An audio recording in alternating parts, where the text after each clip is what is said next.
Let's bring in Brian Horwitz. He witnessed the attack yesterday in Boulder. Brian, thanks for taking the time. Thanks for joining us today. Absolutely. Thanks. Walk us through what you saw and what you heard yesterday. Yeah, I mean, after running to the scene from where my family and I were eating, just about 100 yards away, we walked up. You see, I mean, a lot of what I saw through my phone on the camera right now or on the screen right now, but basically it's just a lot of screaming but mostly by the people who were kind of ongoing looking from the street. The people who are really injured and the people who were victims of the crime were actually quite quiet and pretty stunned by everything that was going on. There's a lot of screaming going back and forth with this gentleman that you see on the screen right now, and another man in the blue shirt. They seem to have some kind of conflict in the past as well, but not quite sure about that. And it was just everyone, just a lot of chaos, a lot of people trying to scramble around, trying to do whatever we could to try and make these people feel more comfortable when they were obviously so severely injured. It was incredibly hectic, and people trying to contact the police on their phones, trying to talk to people to get people over, more people to help with more buckets of water and that kind of stuff.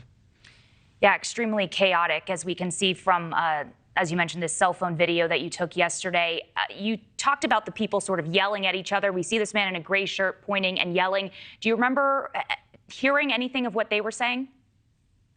Yeah, it was a lot of pointing fingers, both figuratively and literally, about who was antagonizing the event. I actually ran up with the guy in the gray shirt to the scene. He had, I think, been on the mall with a big boa constrictor as one of the street performer types of people that are on the street on Pearl Street. But he was seemingly empathizing a bit with what the attacker was actually saying and kind of trying to bring him down and de-escalate the situation. The other guy was much more, I would say, heated in the sense, well, not much more heated, but just heated in the sense that he was a friend of the victims and really upset with some of the things that the man in the gray had said in the past to these people who had done these types of demonstrations, for the Run for Their Lives types of walks. And typically when these walks are done, I just want to mention or reiterate that they are beyond peaceful and for the most part silent, and they're just walking up and down the street, holding hostage signs, minding their own business, really for all intents and purposes, and just being quiet until they get to this square right here, which is the Boulder courthouse, where they might sing some songs of peace, do things quietly, have their own little talk, and it's much more of a therapeutic type of event for those types of people to raise awareness of the hostages than it is even an advocacy or an Israel advocacy type of event. Officials have said at this point that 8 people were hurt. 2 of them were airlifted. We can assume that their injuries are incredibly serious. As far as injuries are concerned, what did you see unfold there?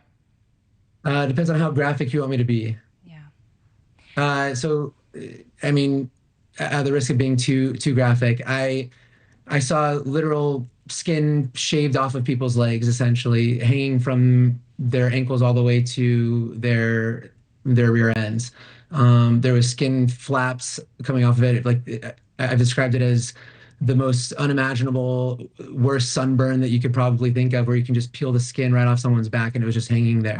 Wow. There were cuts 1/4 inch in size, for the most part, dripping blood from them, seemingly like deep cuts that went past the burn, or the typical burn, and just people like kind of writhing in pain. Like I said, the victims for the most part were pretty quiet and in some cases just more groaning than anything else. But they were just, it was a total shock for them. You could see their systems kind of just shutting down. Incredibly gruesome, I can imagine. Thank you for watching. Subscribe below and download our NewsNation app right now on your phone, and you will get fact-based, unbiased news for all Americans.